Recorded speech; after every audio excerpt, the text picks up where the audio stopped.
to cloud. Hello, everybody. Welcome to Nurse Practitioners Changing Practice. And today we are joined by Amanda Brown, and I am so excited to have you with us. Yes, thank you so much. I'm doing great. How are you girls?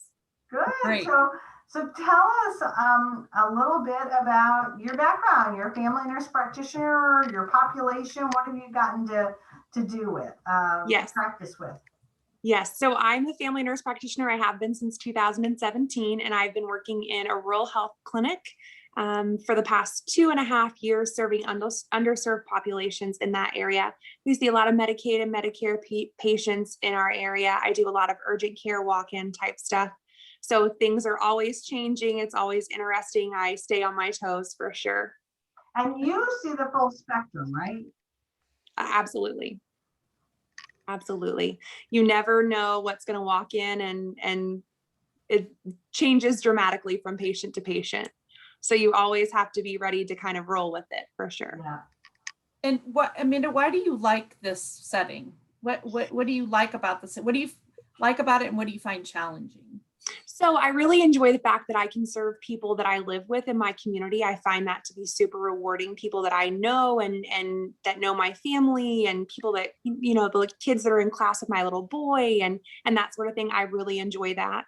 I also really enjoy the fact that things are ever changing, and that you do really have to kind of keep up with everything and stay up to date on all of the different practice changes and that sort of a thing. I enjoy the fact that things are fast paced and that they change fairly quickly. I did family practice for a little bit, and I just really liked seeing a lot of different things and kind of having a little bit of a challenge here and there, that's for sure. So I definitely enjoy the urgent care side of things in comparison.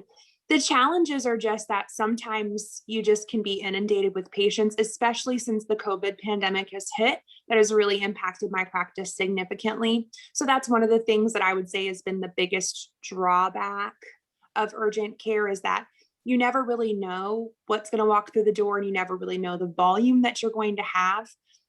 However, I have been tremendously blessed because of all the doctors that I work alongside are tremendous. I could go to any one of them at any moment and say, hey, I really need your help on this. I've got a question. Can you come look? What do you think? And they're great about stopping what they're doing and coming to help me in any way that they can. So I'm super blessed that I work with 5 docs that are just incredible. And I also work with other nurse practitioners who are amazing. So I just love my practice. That's really important. Yes. It is like a close-knit family. And I know people say that a lot, but I really truly mean it. It's just a wonderful practice to work in. Great. Where are you located? So I practice in West Plains, Missouri, which is South Central. We're right on the Arkansas border. Oh, wow. Yes. So the county that we live in has 40,000, a population of 40,000. And we service approximately 10 to 12,000 in our practice. So we do get to see quite a few people there. Well, you speak in a language near and dear to my heart, because I was in rural health for 7 years, and you're right, it is a close-knit so rewarding. And yes. You know, I was a satellite, so that means I didn't have my collaborators with me, but still our little team became very close-knit. But now you took one step further. You decided to become Dr. Amanda Brown. I did. And you know, it's so funny because I've gone to school for so long, and I had gotten done with my master's, and I said, I'm just done with school. I'm not doing school anymore. And it was probably 6 months in, and I was like, you know, I really should get my doctorate. And so it just kind of was one of those stones that I had left unturned, and I couldn't leave it unturned. I had to go back for it. So, and I'm so grateful that I did, for sure. So why are you grateful that you put yourself through all of that writing? So I love the fact that it's a terminal degree. I love the fact that, you know, I've taken my education to a terminal degree, and that really means a lot to me. I'm the first person in my family for generations that has even gotten a master's degree. And so I love the fact that I have that example that's set for my son, for sure. But I also love the idea of being able to educate other nurses and kind of take them under my wing and show them different things, especially, you know, just because sometimes it's difficult. It's difficult for us as wives and moms and daughters. We all have different responsibilities and that kind of a thing. But to show people that you absolutely can do it, you can achieve it, set your mind to it. It's not a pie in the sky kind of a thing. It's something that you can absolutely do. And I'm just so grateful that I did it. Now, do you feel like it gave you that benefit? Tell us a little bit about your project. How did it impact practice? What did you learn about it? Yes. How did you grow as a nurse practitioner because you took that extra step? Yes. So I really, really noticed, of course, right off the bat as a new nurse practitioner, that there was an expectation of patients that they were going to be prescribed antibiotics, and that a lot of times that it was not an appropriate prescription of antibiotics. And I found that a lot of times prescribers would go ahead and give that prescription, whether it was appropriate or not, for a lot of different reasons. And so I knew that I wanted to look at antibiotics specifically. But then when I started looking at the urgent care side, I noticed that there were a lot of patients who were coming in and being seen for UTIs. And then I would see them back in a few days, symptoms were persisting. And in looking back at the chart to see what was being done, that they were just being prescribed second, third, fourth line antimicrobials for their UTIs. And then it turns out that they were resistant to those drugs. And then they were coming back. So there was an absolute cost associated for people who could not afford it. They were filling medications that they were having to throw away essentially after 2 or 3 days. And just the extra heartache of having to come back in. They were miserable for an additional 3 to 4, even sometimes 5 or 7 days. And so it really kind of had me looking at that and looking at ways that we were maybe not doing as great of a job and how we could improve upon that. And, practice guidelines do change. And sometimes we kind of get in a rut and say, oh, the last time I looked at this guideline, it was X, Y, and Z. And then when somebody pulls the guideline up, you're like, oh, I didn't know that. You kind of found that it wasn't just the nurse practitioners that were messing up either. Yes, all of you guys at times, It was all of us that were guilty for sure. And so I was just seeing a lot of people just throwing Cipro at whatever it was that walked through the door, and it just wasn't really working out very well. So I really you found a tool though that really helped change things too. Yes, I did. And honestly, I had never heard of an ANTI-BIOGRAM, which an ANTI-BIOGRAM is a document that's put together by pharmacy generally in hospitals. And the pharmacist will put together these different cultures essentially. So this would be a urine culture. And then they show different antibiotics, antimicrobial resistance. And it's interesting because it shows what resistant rates are higher in our area. So maybe an antibiotic would be resistant in Chicago, but in our area, it would not be, and vice versa.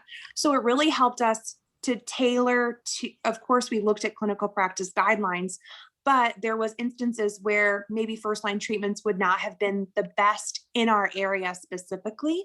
And so it helped us to know which antibiotics were resistant to which bugs and vice versa. Right. So the ANTI-BIOGRAM, I had never heard of it, but it's an incredible tool. And it's something that I reference all the time now. So what about providers? What did they say? Yeah. Yeah, so there were, of course, the docs had heard of it. And it was funny because they kind of were like, oh, gee, this is something that we looked at more in residency, that kind of a thing, Some of the practitioners, one of the practitioners who had done a lot of in-hospital stuff was familiar with the biogram, but didn't utilize it a lot in our outpatient setting because we're not associated with the hospital. So we had to kind of look at what the hospital was doing and use them as a resource. So that was something that she was familiar with from her hospital days, but had not been utilizing in the clinic at all. So there's 3 of us nurse practitioners that are full-time there. And then we have a PA. The PA had not utilized it at all either. So it really helps. It really helped everybody clinic wide, honestly. So I'm familiar with the biogram, and reminds me I need to look at the one in our area again. I haven't in a couple of years. I did in my previous practice, but what's the difference between utilizing a biogram and getting a culture? Like, you see a patient and you're pretty confident it's a UTI and you start treatment. but you get a culture at the same time.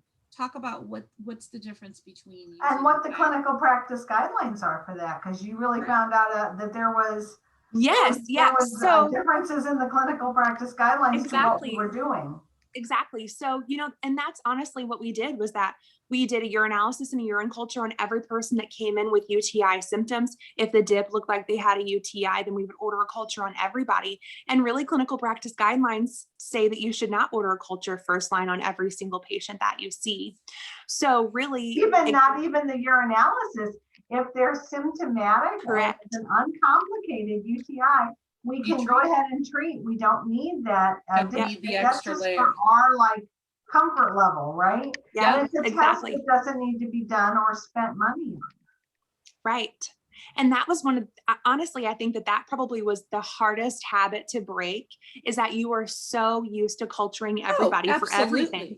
Absolutely. And so it's like, gee, we really need to kind of look at this and make sure that we're doing things the right way. And clinical practice guidelines do not indicate that a culture should be done on the first, right out of the gate. Uncomplicated. Yeah. Mm-hmm. Correct. So then you looked at all these people, right?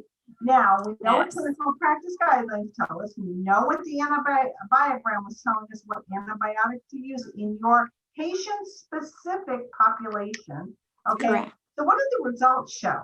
Were we making progress by changing practice? Did it make a difference when we stopped doing urinalysis all the time? And what happened? Yes. So it did show that we had a dramatic difference in prescribing practices. There were so many patients who were being prescribed medications that were third, fourth, fifth line, according to clinical practice guidelines and the biogram, where people were getting Augmentin, Cefuroxime, tons and tons of Cipro, Levaquin, just antibiotics that were just not appropriate, and they were being prescribed right and left. So really, we did a complete overhaul. I took some data, of course, before we implemented the change. We did a lunch. We printed out everybody antibiograms. We had them laminated, and then we went over clinical practice guidelines. I printed out a lot of stuff for all the docs to reference and other NPs to reference as well. And we saw a dramatic change in the number of patients who were coming back with recurrence of symptoms. And we really noticed that people had changed their prescribing practices tremendously. At the end of the data collection period, there were only 3 instances in which an antibiotic was not appropriately selected. Compared to? Yes. Compared to in what? comparison to, at least it was at least 40, 50%. It was 40, 50%. Yes. So it was crazy to see. And it's something as simple as a urinary tract infection. It's something that this was just one. I mean, we're not talking sinus infection. We're not talking viral versus bacterial. I mean, that's a whole new world. Or urine infections. Or I mean, when you think of how much you changed with just one. Yes. So were they impressed? Were your my gosh, providers impressed yes. with your project? Yes. And I think at first they kind of, I mean, they're great people. I think at first it was like, we know how to treat UTI, lady. Right. Go on, But then at the end of the data collection time period, and whenever we went back to them to say, here's what I found, it was like mind blown, Yeah. So it was super great. Yes, super, super great. How often, when you did your research or when you did your reading about using a biogram, how often do you seek like every year? Do you get an updated biogram? I mean, how often? Yes, they are updated annually. Is it annually or every 3 years? It's annually at the hospital here locally. Okay. It may be more often in other hospitals or organizations, but it's updated annually in December here for us. Mm-hmm. Nice. And when you received the biogram, was there a way for you to get updates, or did you have to call back, or was there a communication pathway for you to receive it? Yes.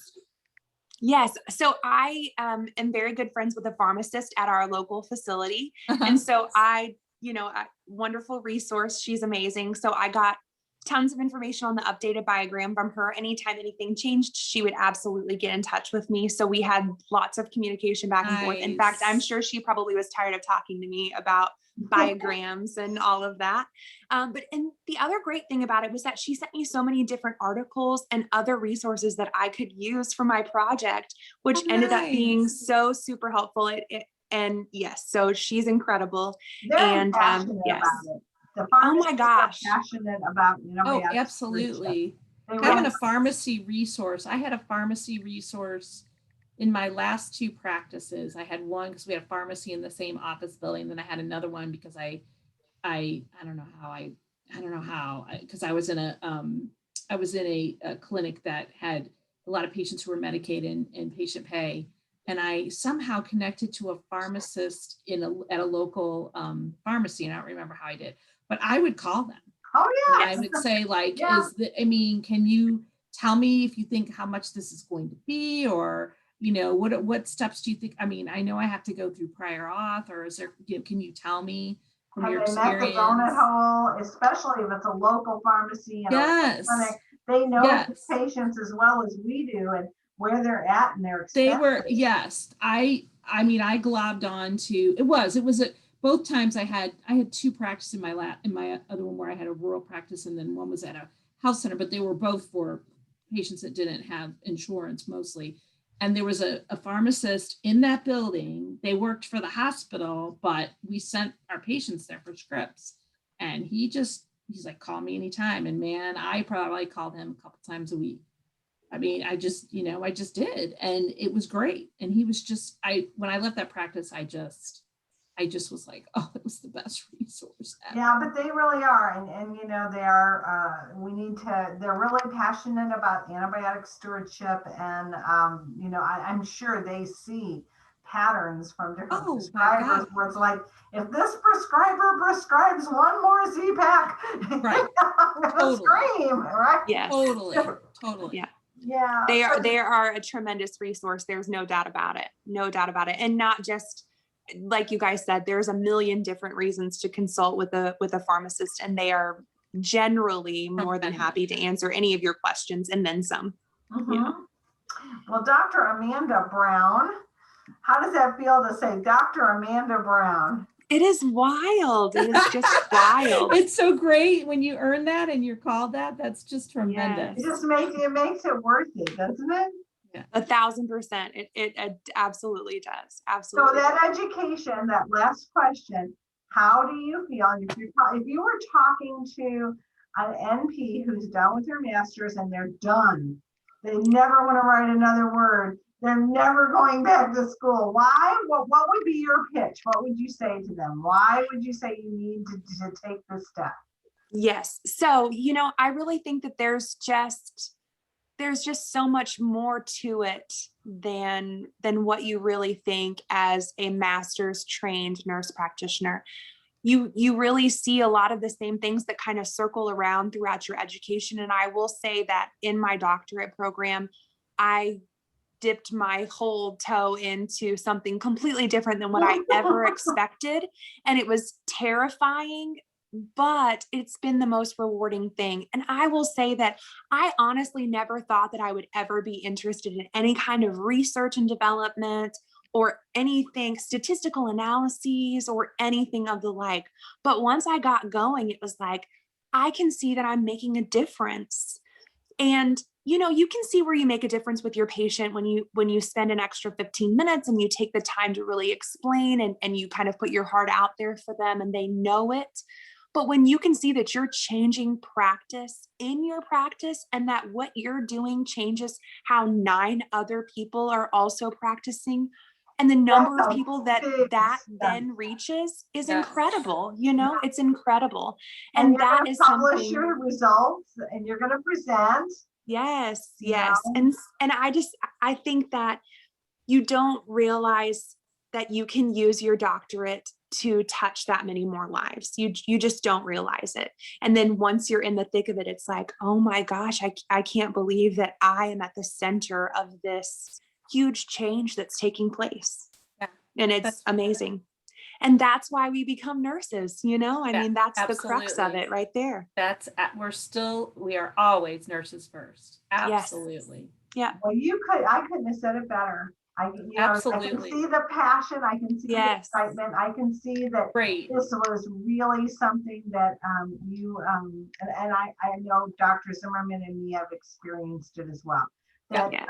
you don't realize that doctorate, what it's going to give you. No. Right. Don't realize it. And Wonderful. you don't realize how big of a platform you can really change.